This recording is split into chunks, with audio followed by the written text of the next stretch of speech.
Acompáñeme, por favor, abra su Biblia.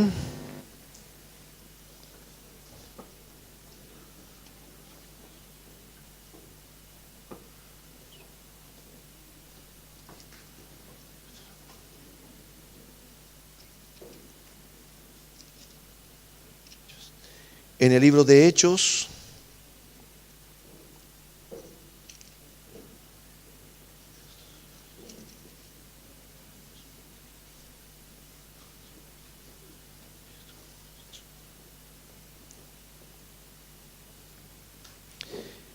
el capítulo 1.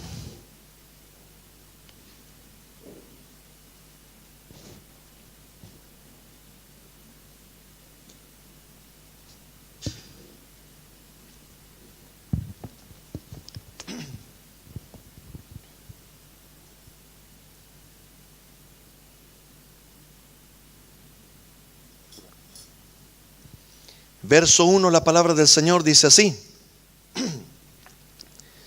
En el primer tratado, Teófilo, hablé acerca de todas las cosas que Jesús comenzó a hacer y a enseñar, hasta el día en que fue recibido arriba, después de haber dado mandamientos por el Espíritu Santo a los apóstoles que había escogido, a quienes también después de haber padecido, se presentó vivo con muchas pruebas indubitables, apareciéndoseles durante 40 días y hablándoles acerca del reino de Dios.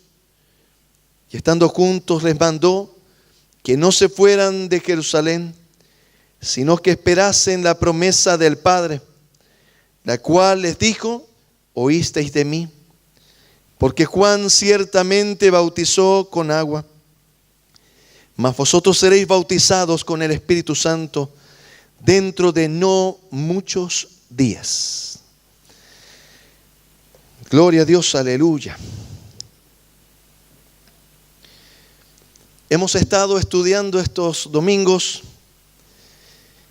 detalles que la palabra del Señor nos presenta alrededor de lo que fue la última Pascua, en la que el Señor fue entregado, crucificado, muerto y resucitó al tercer día. La palabra del Señor nos describe lo que aconteció en el escenario subsiguiente, en lo que iba yendo hacia una fiesta conocida también por los judíos, muy importante, una de las fiestas principales de los judíos, que es la fiesta de Pentecostés. Y la palabra del Señor nos dice que el Señor, en estos versos que hemos leído, estuvo con sus discípulos luego de haber resucitado, y estuvo con ellos y se apareció a ellos durante 40 días. Y luego leemos nosotros lo que les instruye, diciéndoles que no se vayan de Jerusalén, sino que esperasen la promesa del Padre, que ellos iban a ser bautizados con el Espíritu Santo dentro de no muchos días. Y fueron 10 días luego de la ascensión del Señor, de tal manera que se cumplieron los 50 días que marca justamente el Pentecostés, que ese pente viene de penta, que es 50, fueron 50 días luego de la Pascua que Moisés recibió la ley en el Sinaí, en el monte Sinaí. Este segundo tratado de Lucano, conocido como en el diminutivo Lucas, nos presenta la palabra del Señor. Voy a decir así, la principal misión, objetivo, o digamos el cumplimiento de la principal misión y objetivo de la iglesia, de los creyentes como iglesia. Y la palabra nos muestra esos detalles de cómo fue que aconteció que el ministerio que el Señor había iniciado debía continuar con su iglesia en pleno, Y aquí nosotros vemos los detalles de cómo fue que esto sucedió. Entonces permítame esta mañana, en esta introducción a lo que nos va a llevar a ir estudiando en una armonía entre el Antiguo y el Nuevo Testamento, guiándonos por este precioso libro. Gracias. El libro de los Hechos. Y permítame contextualizarlo esta mañana, en esta su introducción. La palabra del Señor dice así: en el primer tratado, oh Teófilo, hablé acerca de todas las cosas que Jesús comenzó a hacer y a enseñar. Y en estos primeros versos y en los que vamos a meditar esta preciosísima mañana, vamos a encontrar proposiciones, declaraciones que son teológicas, doctrinales al mismo tiempo. Vamos a mencionar otras que serán de contextualización. Permítame, por favor, aclarar de que cuando estemos contextualizando, voy a tener el cuidado de mencionar los temas que no son estrictamente bíblicos, sino que son parte de la tradición o son parte histórica solamente, de tal forma que nos ayudarán solamente a contextualizarnos históricamente, geográficamente, culturalmente, y nos ayude a entender este precioso libro que es el libro de los Hechos, que en su característica literaria es un libro histórico. La palabra del Señor, cuando nosotros la estudiamos, debemos estudiarla cada libro de acuerdo a su género literario. Hay dentro de la palabra del Señor libros que son epístolas, son cartas, otros que son poéticos, otros proféticos, y así hay diferentes géneros literarios en la Biblia, y es importante que nosotros cada uno de ellos lo estudiemos de acuerdo a su género literario. Los eruditos nos sugieren las maneras en las que debemos abordar los temas, los libros, y que nos ayude a hacer un estudio sistemático de la Escritura y nos bendiga. En este caso estamos con un libro histórico. Lucas, decíamos, lucano, discípulo del apóstol Pablo, no apóstol, sino evangelista. Se le conoce como el evangelista Lucas, también conocido como el médico amado. Un varón que se convierte, no tenemos los detalles de su conversión. Tenemos sí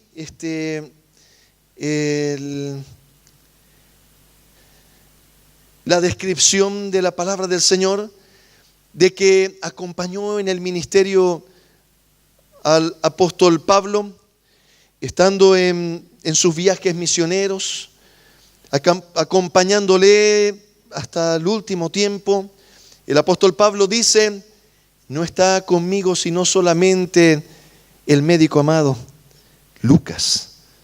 De tal forma que hasta el último tiempo Lucas se quedó con el apóstol Pablo. Lucas, de una formación exquisita, se sugiere que nació en Antioquía. Insisto, hay eruditos que lo dicen que fue en otros lugares. Los más están de acuerdo con esta tradición de que fue en Antioquía, antigua región de Turquía. Algunos sugieren de que podía ser un judío que, quiero decir, de linaje israelita, de los que se esparcieron en la diáspora. No tenemos tampoco certeza de ello. Más bien, otros proponen de que Lucas era nomás un gentil que se había convertido. Sabe muchos detalles de la cultura judía, de tal manera que algunos mencionan podía ser un prosélito. Quiere decir que se había convertido al judaísmo, por eso su entendimiento. De todas maneras, lo que sí se conoce con un poquito más de certeza es que él tenía esta formación académica, era un médico en su tiempo. La especialidad en el área de la ciencia que él había escogido le daba una formación, hablando desde el punto de vista dialéctico, muy estricta, ya que el método científico se aplica con un rigor, voy a decir, exquisito en el área de la medicina. Cuando decimos el método dialéctico, estamos hablando del método científico. Hasta el día de hoy los médicos son, dentro de las ramas de la ciencia, de la más exquisita en la aplicación del método científico, en todo su rigor, ¿no? En cada una de sus etapas las desarrollan todas.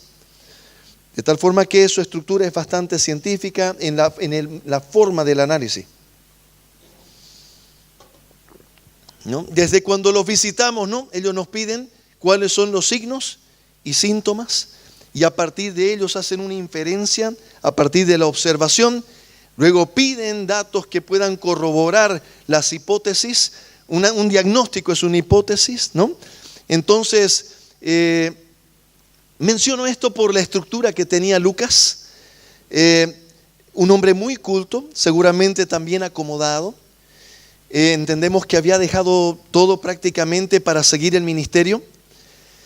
Algunos eruditos mencionan y dicen fue de gran bendición para el apóstol Pablo, ya que el apóstol Pablo tenía su salud un poco comprometida, de tal manera que Lucas le acompañó de una manera muy efectiva, ayudándole no solamente en lo ministerial, sino que él anduvo con un médico de cabecera, además de experimentar el poder, la gloria de Dios en milagros, prodigios sobre su vida. Algunas veces él dijo también, le he pedido al Señor que quitara esta dolencia, esta aflicción en mi cuerpo, y el Señor me ha dicho que me baste en su gracia, ¿no? Él estaba hablando sugieren también los expertos, estaba hablando de un tema también, de alguna enfermedad que él estaba pasando. Algunos mencionan que tenía algún problema en la vista, el apóstol Pablo, bastante fuerte. Entonces, esos son temas de contextualización, como les dije, todos ellos tienen que ver con inferencias históricas y de la tradición conforme la iglesia la ha ido recibiendo. ¿Está bien? Nos van a permitir un poco, cuando leemos, saber que Lucas tenía esas características, mencionar, que sí es importante mencionarlo, de que el Señor no toma en poco lo que la formación, las características, los talentos, voy a decir, que cada persona tiene. Cuando alguien llega a los caminos del Señor, el Señor no desprecia sus talentos, no desprecia las bendiciones que Él ya ha dado, los dones que el Señor ha podido preparar para esa vida. De tal manera que Lucas, teniendo esta característica que acabamos de mencionar, le permite escribir los más exquisitos tratados en la Escritura. Permítame decirlo así. Los expertos dicen que el Evangelio según San Lucas y el libro de los Hechos, desde el punto de vista de la gramática griega, vamos a encontrarnos con una exquisitez muy preciosa, propia de solamente una persona ilustrada. Quiere decir alguien que ha sido preparada académicamente para poder manejar así el griego en ese momento, ¿verdad? Muy parecida a su condición del apóstol Pablo, que él en su formación era un doctor, en el área, vamos a decir, en su paralelo como un abogado, era un doctor en leyes. Entonces también sus proposiciones en todos sus escritos son también dignos de la pericia de un muy agudo abogado. Entonces aquí la palabra del Señor dice que Lucas emprende un desafío y nos trae aquí, saca a la luz algo muy precioso. Dice en el primer tratado, y miren esta curiosidad, en el griego cuando dice el primer tratado, utiliza una palabra que se utiliza solamente para decir más de dos. Entonces algunos eruditos dicen, seguramente o Lucas estaba pensando escribir un tercer tratado, o ya había empezado, nosotros ya no tuvimos acceso a un tercer tratado de Lucas. Pero el Señor ha querido que nosotros tengamos estos dos tratados, el Evangelio según San Lucas y el libro de los Hechos, que son tratados que bendicen nuestra vida en grandes cantidades.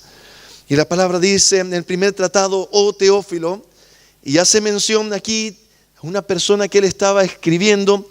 En el primer tratado, en el Evangelio según San Lucas, dice, oh excelentísimo Teófilo, un título y una expresión que solamente se utilizaba para los que eran nobles o de la corte romana, de tal manera que Teófilo era alguien muy acomodado, muy rico, con mucha influencia dentro de lo que era el imperio romano, por su misma condición, los títulos que él estaba teniendo. Y es hermoso porque cuando se hace la hermenéutica, la palabra Teófilo, algunos aún eruditos mencionan que podría estar significando la palabra del Señor, porque en ese tiempo no se mencionaban nombres con mucha facilidad por lo peligroso que era el evangelio. Voy a decir así, ser cristiano en ese tiempo te costaba la vida, ¿no? Había que ir a charlar con los leones y algunos no charlaban, se lo comían a uno, ¿no? Entonces no se ponían nombres. Por eso Juan, él dice el discípulo amado, el discípulo al que amaba al Señor, no dice su nombre, ¿no? Guardaban el nombre en los escritos para que después no los busquen y los maten, ¿está bien? Pero acá Lucas pone y expone a Teófilo, y de ahí algunos eruditos mencionan y dicen, puede estar hablando de manera general. Otros eruditos arguyen y dicen, no, era una persona, que es la tendencia más aceptada, que tiene pero un nombre que tiene una revelación preciosa para nosotros. Este varón, su nombre, como dice Teófilo, viene de una palabra compuesta griega que es teos, que quiere decir Dios, y filos o fileu, que es amor. Entonces su nombre significaba el que ama a Dios, el que ama a Dios. Y este hombre, tomando esta premisa y esta perspectiva, había decidido, seguramente en el tiempo en el que se convirtió, conoció a Pablo, conoció a Lucas y vio las características de Lucas, los talentos que tenía Lucas. Tal vez lo conocía como médico, sabía la capacidad y la preparación académica de Lucas, y le piden que Lucas pueda llevar adelante estos proyectos de poder poner en orden las cosas que han sido ciertísimas, dice la palabra del Señor. De tal manera que en el libro de Lucas, al inicio dice, oh excelentísimo Teófilo, así como otros, dice también, han intentado poner en orden las cosas que han sido ciertísimas entre nosotros, a mí también, dice, me ha parecido bien ponerlas en orden y presentártelas a ti, oh excelentísimo Teófilo. Pero ¿qué nosotros podemos inferir en estas proposiciones de lo que estaba aconteciendo acá con Lucas? Mencionan los eruditos, Teófilo seguramente había sido el que había financiado la investigación de Lucas, del evangelista Lucas, ya que en todo el trabajo que hizo Lucas, él tuvo que haber viajado para poder visitar a las personas que estuvieron en escenarios muy privados. Tuvo que hablar con Juan, tuvo que hablar con María, tuvo que hablar con la Virgen María, con María Magdalena. Hay detalles en Lucas que nos muestra que solamente estaban estas personas. Y son detalles del nacimiento del Señor que solamente sabía María. Entonces, la inferencia que se hace histórica de lo que estaba aconteciendo es que se llevó adelante un trabajo intenso por parte de Lucas en investigar, dice, todas las cosas desde su origen. Hizo una investigación muy especial, muy preciosa. En este segundo tratado también, mi amado hermano, dice que seguramente recibió Teófilo el primer tratado y quedó muy feliz. Pero mire esto que es hermoso de entender, mi amado hermano. Teófilo en ese tiempo no tenía a disposición poder leer, como nosotros decir, el Nuevo Testamento. Él tuvo que iniciar y apoyar y financiar un proyecto tremendo a la dirección de Lucas, bajo la inspiración del Espíritu Santo, para poder conocer y saber más acerca de nuestro Señor. De tal manera que la característica más exquisita y especial de alguien que ha nacido de nuevo, de alguien que ama al Señor, es su amor por la palabra, es su amor por conocer del Señor, es esa pasión, ese deleite en la Escritura, de poder ir una y otra vez y poder encontrar la revelación de Dios a partir de su palabra. Y dice la palabra, hasta el día en que fue recibido arriba, después de haber dado mandamientos por el Espíritu Santo a los apóstoles que había escogido, a quienes también, después de haber padecido, se presentó vivo con muchas pruebas indubitables, apareciéndoseles durante 40 días y hablándoles acerca del reino de Dios. Y estando juntos, les mandó que no se fueran de Jerusalén, sino que esperasen la promesa del Padre. Hoy día, mientras vamos viendo en estos versos, vamos a ver que hay mucha riqueza en la enseñanza que está presentando Lucas, que es importante que nosotros la aclaremos, la traigamos a la luz de nuestro entendimiento. Cuando dice la palabra del Señor que durante esos 40 días Él les dio mandamientos, la palabra mandamientos utiliza una expresión en el original que significa instrucciones. Les dio instrucciones. La segunda vez que utiliza la expresión que les mandó, utiliza otra expresión en griego, que es la expresión que utiliza un general para mandar a sus subalternos, un comandante, un capitán a los soldados. Quiere decir, estas dos expresiones, una tenía una característica de instrucción, eran mandamientos, quiere decir, eran instrucciones que ellos debían tener cuidado. La otra expresión era un comando, permítame decir así, de parte, la palabra era utilizada en el ámbito militar. Y entonces el Señor les mandó, dice, y estando juntos, esa expresión también en el original tiene una significación muy especial. Cuando dice estaban juntos, quiere decir estaban compartiendo, y se utilizaba para compartiendo la comida. Quiere decir, ellos estaban compartiendo juntos la comida, estaban en una confraternización de hermanos íntimamente. Dice, y estaban compartiendo juntos y les mandó. Cuando ya dice les mandó, era una orden la que estaba dando el Señor. Es lo que estoy tratando de significar. ¿Y por qué estoy dando este realce, haciendo un análisis intenso, verso a verso? Para que usted pueda entender lo importante de lo que sigue a continuación, que el Señor le estaba diciendo a sus discípulos. Y dice, y estando juntos, les mandó que no se fueran de Jerusalén, sino que esperasen la promesa del Padre. Y hay que entender lo que significa la promesa del Padre, mi amado hermano.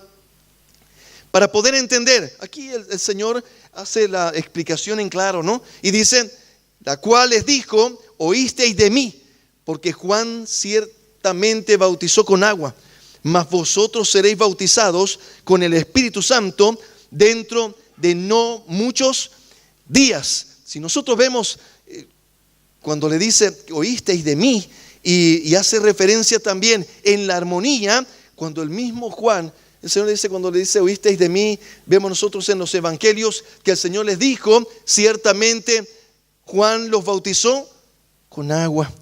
Pero ustedes van a ser bautizados con el Espíritu Santo. Y mis amados hermanos, la palabra del Señor no nos pone excepción a ninguno. Así como todos debemos pasar por las aguas del bautismo, todos debemos pasar por el bautismo del Espíritu Santo también. Y la palabra del Señor dice, y esta es la promesa, no se vayan hasta que venga sobre ustedes la promesa del Padre. Y uno podrá decir, ¿y cuál será la promesa del Padre? Hay algunas posiciones que mencionan y dicen, la promesa era el Espíritu Santo viniendo a morar en nosotros. Nosotros ya hemos aprendido que eso aconteció ¿cuándo? Domingo, día de resurrección. El Señor sopló sobre sus discípulos, ellos recibieron el Espíritu Santo y habían nacido de nuevo. Aquí ya eran nacidos de nuevo, ya habían sido reformados, transformados por el Señor, y el Espíritu Santo ya estaba morando en ellos, mis amados hermanos.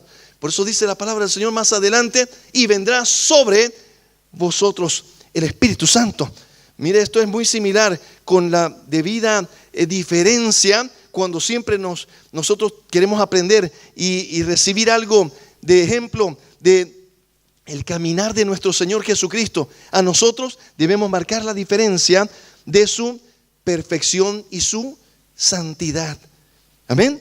Entonces dice la palabra del Señor que cuando el Señor fue bautizado en agua, ¿qué aconteció? Dice que el Espíritu Santo descendió sobre él en forma corporal como de una paloma.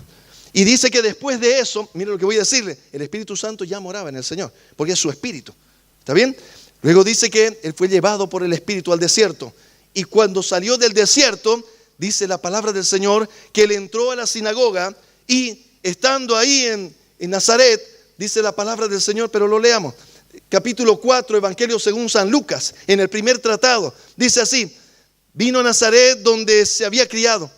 Y en el día de reposo entró en la sinagoga, conforme a su costumbre, y se levantó a leer.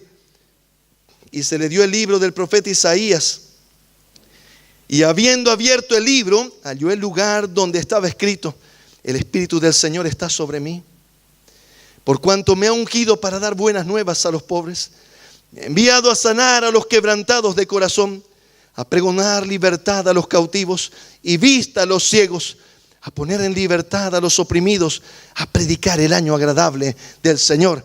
Que es importante entender, mi amado y amada hermana, esto que estaba aconteciendo aquí en la vida de nuestro Señor Jesucristo. Él estaba diciéndole ahí en la sinagoga donde él se había criado, era conocido ahí por los maestros, por los doctores que se encontraban, los eruditos que estaban en la sinagoga en ese momento. Dice que le dieron el libro del profeta Isaías y él encontró esta porción y la leyó y les dice, el Espíritu del Señor está sobre mí y me ha ungido el Señor para dar buenas nuevas a los pobres, para vendar a los quebrantados de corazón, para dar libertad a los cautivos, para dar, dice, para abrir la cárcel de los oprimidos, para anunciar el año agradable del Señor.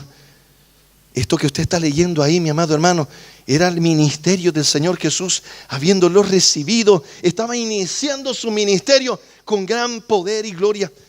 ¿Y sabe cuál fue el mandamiento que el Señor le dio en esos 40 días a sus discípulos, a los apóstoles? Les dijo, id y haced discípulos a todas las naciones, bautizándolos en el nombre del Padre, del Hijo y del Espíritu Santo, enseñándoles que guarden todas las cosas que yo os he mandado. Y mire, mi amado hermano, ese ministerio del Señor Jesús que inició, ahí estamos leyendo en el capítulo 4, nos va explicando Lucas, nos muestra lo que estaba aconteciendo, que lo encontramos solo en Lucas, por cierto. De tal forma que ese ministerio, mi amado hermano, hoy día y desde aquel tiempo, desde Hechos en el capítulo 1, empieza a ponerse en marcha nuevamente. Continúa el ministerio del Señor Jesús, ahora a través de su amada iglesia, porque le dice a la iglesia, toda potestad me es dada. Por esto dice, id y haced discípulos. Le dice, toda potestad me es dada en el cielo y en la tierra. Id y haced discípulos a todas las naciones. El Señor estaba diciéndole, esto que yo empecé, hoy día yo voy a ascender a los cielos. pero debe seguir funcionando, operando, así como operó conmigo y como operó con el Señor a través de su Santo Espíritu. El Señor, como 100% hombre, 100% Dios, se sujetó también al Espíritu Santo y permitió que el Espíritu Santo le guíe. Por eso dice la palabra del Señor que instruyó a sus discípulos conforme el Espíritu Santo le guiaba.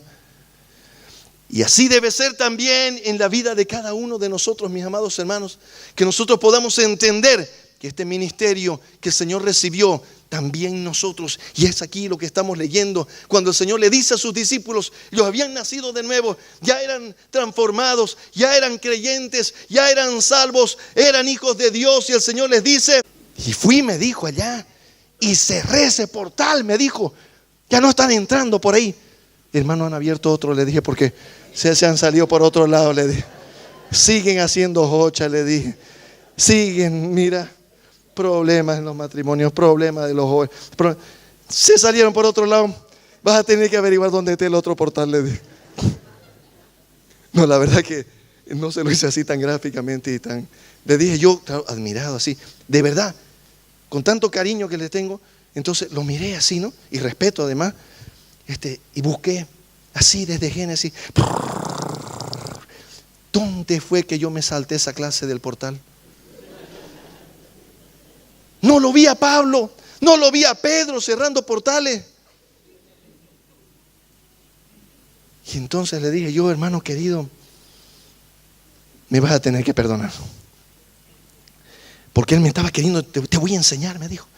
Bubi, no sabes las cosas que he aprendido. Aleluya, dije yo. Si es de los portales, ya estamos fritos, le digo. Entonces le digo yo, mi hermano querido, ¿dónde dice eso en la palabra del Señor? Yo dije, por si acaso no vaya a ser que yo también me haya saltado justo esa hoja, ¿no? ¿Dónde? Le dije, a ver, hermano. No, me dijo, esto es revelación. Face to face. Es otro nivel, me dijo. Misericordia, le dije, me voy a quedar en este nivel nomás. En el nivel de la palabra. No me muevo ni a izquierda ni a derecha.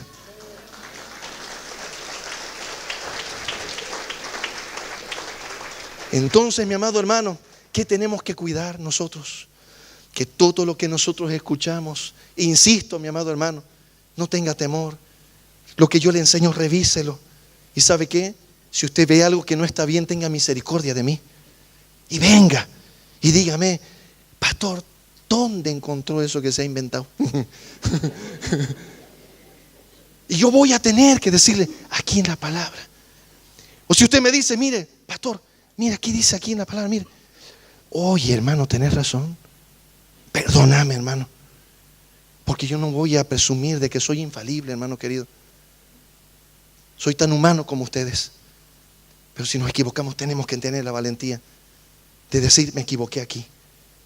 Enganchemos un poquito el retro. Yo, Señor, perdóname. Y a empezar de nuevo, hermano querido. Pero déjeme decirle algo. Categóricamente, mi amado hermano, nadie puede establecer doctrina que no esté aquí en la palabra del Señor. Que no le importe, mi amado hermano, si su iglesia es, porque así lo achicopalan a uno, ¿no?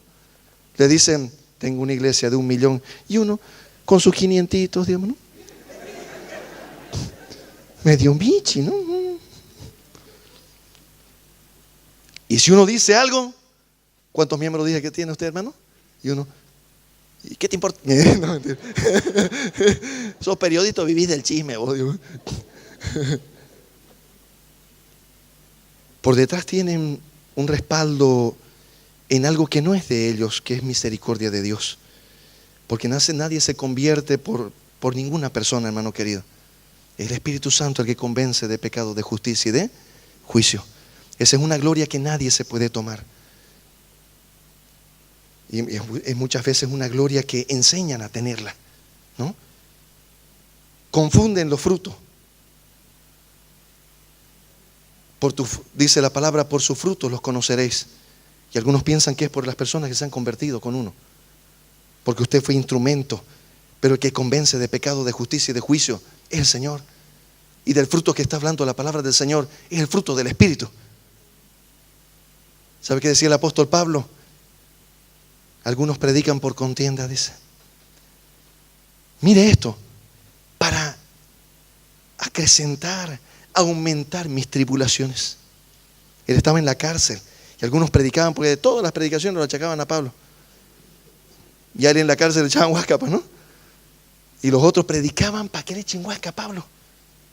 ¿Y sabe qué decía Pablo? Pero gloria a Dios. Gloria a Dios, la palabra del Señor está siendo predicada. Está siendo predicada, aunque algunos por contienda la predican. Porque la palabra, mi amado hermano, tiene su propia fuerza, su propio fruto. En ella misma.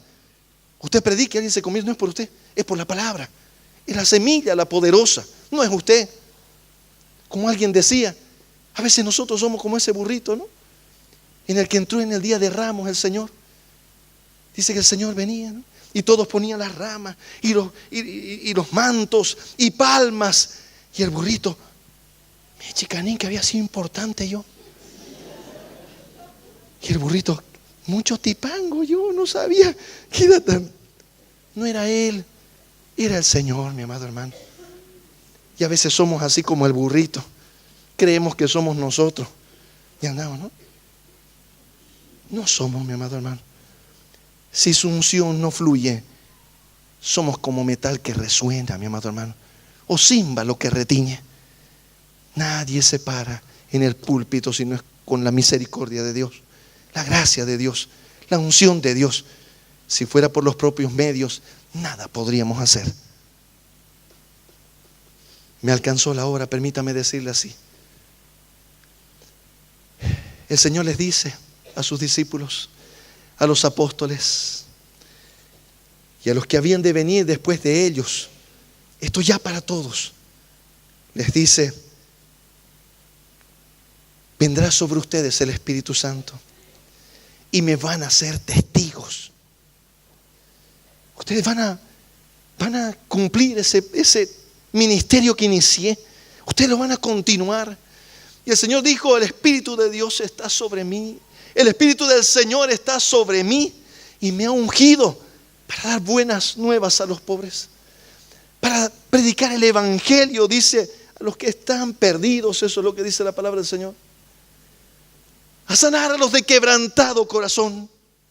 ¿Sabe qué, mi amado hermano? A eso fuimos llamados. Para eso nos convertimos. Está bien, usted me dirá: pastor, yo la verdad llegué porque mi matrimonio estaba mal.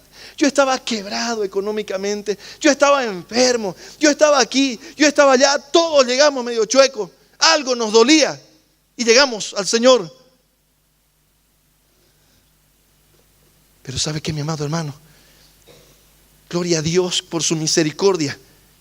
Que a veces una contingencia, una tribulación, una crisis, un desierto nos trajo al Señor, mi amado hermano. Gloria a Dios. Y gloria a Dios por los que vinieron sin tener que pasar por esas calles de amargura. Gloria a Dios. Pero ¿sabe qué, mi amado hermano? El Señor nos llamó, nos escogió para que nosotros podamos continuar, decir: Señor, puedes decir: el Espíritu de Dios, el Señor está sobre mí y me ha ungido para dar buenas nuevas a los pobres. ¿Sabe qué dice? ¿Qué quiere decir? Para predicarle a los que están sin salvación. Para predicarle a los que se están yendo al infierno, se están yendo. Y el Señor te ungió, el Señor te eligió, el Señor te rescató para que tú puedas ser luz en medio de las tinieblas. No para que en silencio te quedes con la bendición. El Señor le dijo a sus discípulos: es importante, es necesario que ustedes sean investidos de poder. Entonces ya no les va a temblar la choquizuela. Entonces ya no van a tener vergüenza. Entonces van a estar en su empresa y van a poder decir: hay una cena, discúlpeme, mi estimado gerente, ¿será que usted me permite orar? ¿Qué? Orar, quiero orar, agradecer por los alimentos, por usted, para que Dios lo bendiga. Se arrepienta, no sea tan mal, hombre. No, mentira. No vaya a meter así la pata, hermano.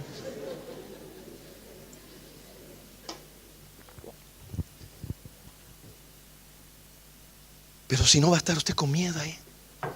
¿Sos cristiano? A veces. ¿Cómo? Pero no soy fanático, no soy yo. Normal, misericordia. ¿Sabe cuáles son los cristianos normales de este mundo, de este tiempo, cuando no le entienden? Son cristianos que pueden estar en el mundo y pueden estar en la iglesia. Son cristianos que podrían estar en adulterio, en fornicación, en lascivia, inmundicia, y creen que pueden venir y alabar a Dios y creen que su alabanza va a llegar al techo. Nada. Primero nos vamos a tener que arrepentir, mi amado hermano, de nuestros pecados y entender que Dios nos llamó para hacer luz en medio de las tinieblas. Dice la palabra del Señor, para dar libertad a los cautivos. Apertura de la cárcel, mi amado hermano. Usted no sabe cuánta gente está con el corazón partido. Uno charla y puede ver matrimonios quebrados, hijos destruidos por el divorcio, ahora candidatos con el más del 95% de probabilidades de también divorciarse. ¿Sabía usted eso? Que un hijo de padres divorciados tiene el 95% de probabilidades de divorciarse. Pero un hijo de un matrimonio estable tiene 95% de probabilidades de permanecer también en su matrimonio. ¿Qué le parece? Porque el enemigo vino a robar, matar y destruir. Y el Señor dijo, el Espíritu de Dios me ha ungido, está sobre mí. Y me ha ungido para predicar buenas nuevas, el año agradable del Señor, para abrir la cárcel. Hay que personas que pueden tenerlo todo, mi amado hermano, pero están en una cárcel. Y no es una cárcel, mi amado hermano, con barrotes de fierro. Es una cárcel espiritual que no te permite ser feliz. Amanecen triste, anochecen triste, sueñan triste. Todo es gris. El día más despejado para ellos es el día más nublado. Porque sus corazones están prisioneros. Porque ellos están en amargura. Porque ellos están cautivos, mi amado hermano. Y ese cautiverio lo van pasando a sus hijos, a sus nietos. La destrucción sigue de la tercera, cuarta generación. Pero el Señor nos llamó a nosotros, a usted, a mí, no para que nos callemos, no para que digamos yo soy feliz, ya estoy bien, mi familia, ya nos restauró el Señor, pastor, gloria a Dios, ya estoy. Ahora solo vengo los domingos, mira, soy bueno, no le hago nada a nadie. ¿Para qué más, pastor? Déjeme darle la noticia, mi amado hermano, que no nos llamó para eso el Señor. Nos llamó para hacer luz en medio de las tinieblas, para darle libertad a los cautivos. Hay hombres que quisieran, mi amado hermano, quisieran poder ser fieles, quisieran no caer en adulterio, quisieran no estar presos de su pecado. Pero dice la palabra del Señor que el que peca es esclavo de su pecado. Están cautivos. Que usted con la autoridad, por eso el Señor dice, toda autoridad me es dada en el cielo y en la tierra. ¿Y sabe qué estamos haciendo los cristianos? Atándonos entre nosotros. Está frito. Dice la palabra que todo lo que ate será atado. Quedas atado. Y nosotros atados entre nosotros. Y el enemigo suelto. Y nosotros yendo a cerrar portales no sé dónde. Casi que le dije, te cuento que estaba por aquí. Lo vi haciendo jocha, destruyendo matrimonio, vida, en el vicio, en el alcohol, en las drogas, en todo, mi amado hermano. El Señor nos dio, ¿sabe qué es lo que tenemos que hacer? Por eso dice la palabra del Señor, le enseñó acerca del reino de los cielos. ¿Sabe cuál es la única manera? Estamos queriendo resolver en este mundo. Y aquí no está el reino de Dios. No es Dios el que gobierna este mundo, mi amado hermano. Es el enemigo. Y hay una doctrina que dice que debemos gobernar nosotros en este mundo. Yo no soy terrícola. Usted dirá, es marciano el pastor. No, soy cielícola. De allá está mi ciudadanía. Aquí estoy de paso. Soy embajador nomás aquí. La palabra del Señor dice que viene esa autoridad que nos es dada por Dios. Y lo que estamos haciendo es sacar de las tinieblas a su luz admirable. Y cuando una persona pasa de las tinieblas a su luz, queda en libertad, queda en salvación, mi amado hermano. Y eso es lo que Dios quiere que nosotros hagamos. Hay personas que están en su mente pensando en suicidarse, en matarse. El enemigo ya los convenció de que no vale la pena vivir. No los está convenciendo, ya los convenció, mi amado hermano. Y usted está a su lado y pasa y usted está diciendo: yo estoy feliz, gloria a Dios, la paz del Señor. Y los demás, qué pena. No, mi amado hermano. El Señor nos llamó para hacer luz en medio de las tinieblas. Y para entrar en su cobertura, entrar en su mano poderosa, bajo su protección, solo tenemos que aceptar al Señor. Decirle: Señor, yo te entrego mi vida, Señor. Ya no quiero que el enemigo me robe, me mate, destruya. No quiero. Ya hizo demasiado daño a mi familia, a mis hijos, a mi vida, todo. Ya no quiero más. Quiero que tú tengas en tus manos mi vida, Señor. Póngase de pie, por favor.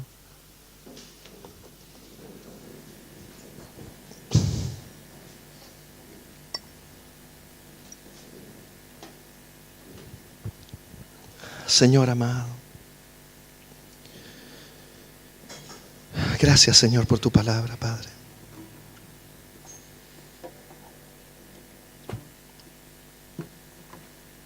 Toca, Señor, te suplico en esta hora los corazones, Señor amado. Toca, Señor.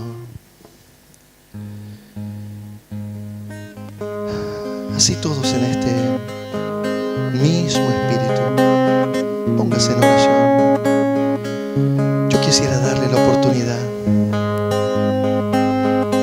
si alguien esta mañana, al escuchar la palabra, ha entendido, ha comprendido, el Señor le ha hablado y quiere entregarle su vida, quiere decir: Señor, yo quiero que tú me cuides, quiero ser tu hijo, tú mi Padre, quiero entregarte mi vida. Hasta aquí el enemigo ya destruyó, robó, ya no quiero más. Yo quiero pedirte que tú levantes tu mano ahí donde estás. Dios ve tu mano, Dios ve tu mano, Dios ve tu mano, Dios ve tu mano. El Señor está viendo las manos. Voy a pedir que todos los demás estén con los ojitos cerrados.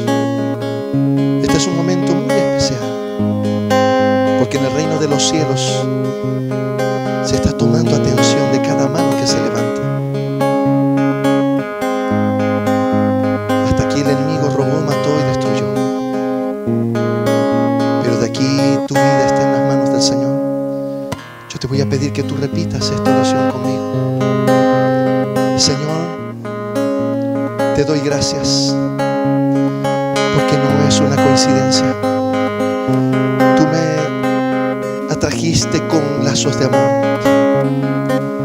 y en esta hora yo te pido perdón por mis pecados. Y te pido, Señor, que tú escribas mi nombre en el libro de la vida. Yo te acepto como mi Señor, mi Salvador. Desde ahora, tú eres mi Padre, yo soy tu Hijo. Sana, Señor, mis heridas, mi corazón. Hazme una nueva criatura. Señor, yo me entrego.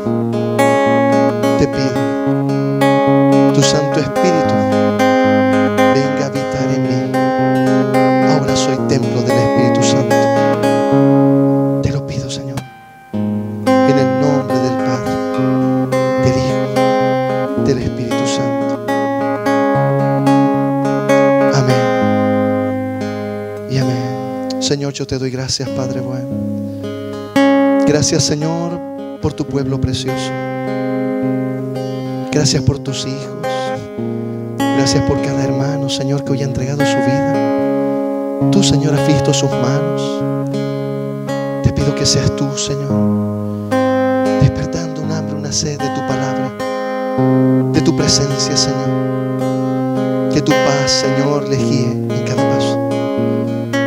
Padre, ayúdanos a nosotros como hermanos mayores a cuidarles, a ayudarles. Por eso te suplico, Señor amado, en esta hora, Padre, tú puedas proveer, Señor.